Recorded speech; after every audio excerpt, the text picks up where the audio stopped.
internally by the Mongo database. Okay, but you can actually make a relation-like system. Okay, so how will you do that? Like suppose you have a students table, and maybe you have another table for the students' marks. Okay, so here I have something called students ID, object ID. Basically, each student has a unique object ID. Okay, so what you do is that basically take this object ID, create a record in the marks collection with this object ID. That way you can refer that this student ID with the student ID this has a marks list. Okay, it will be a bit complicated for people who have not studied database, but I'm just giving an idea. Yeah, and all that it does is it takes it to the application level. Now you don't do it in the database level. Okay, so that is MongoDB. Let's proceed further. Let me show you the code example. That will be better for you guys. Okay, so we have learned something about Node. We have learned something about Mongo database. Now let's go to and execute some stuff. So I have documents here.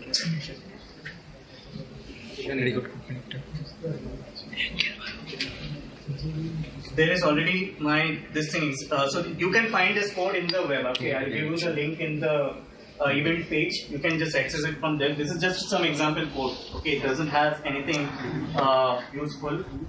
So I'll just open this in my text editor.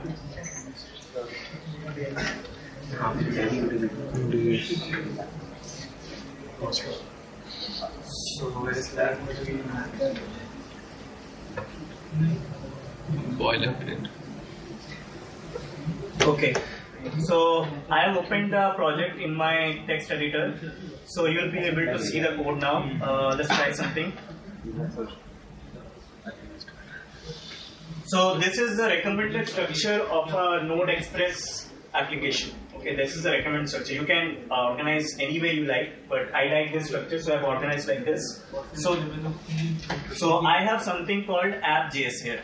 That is the main file that gets executed. So when you actually start this application, you have to execute this file. Okay. So here we have a lot of gibberish code that you can see. Okay.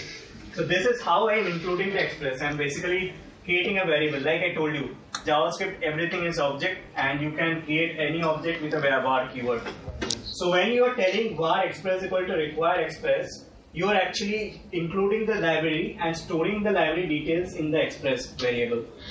Okay, so let's go back. So you have something called body parser. I'll come back to that later, and you have something called mongoose. Okay, so I think I heard about told you about wrappers. Have you heard about wrappers? Oh, okay, I told about bindings. Okay, bindings, right? So mongoose is basically that binding in JavaScript for MongoDB databases.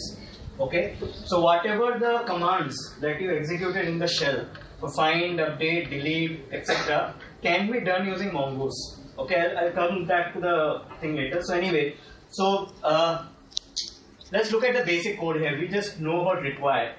We had just learned a new function in Node that is called require.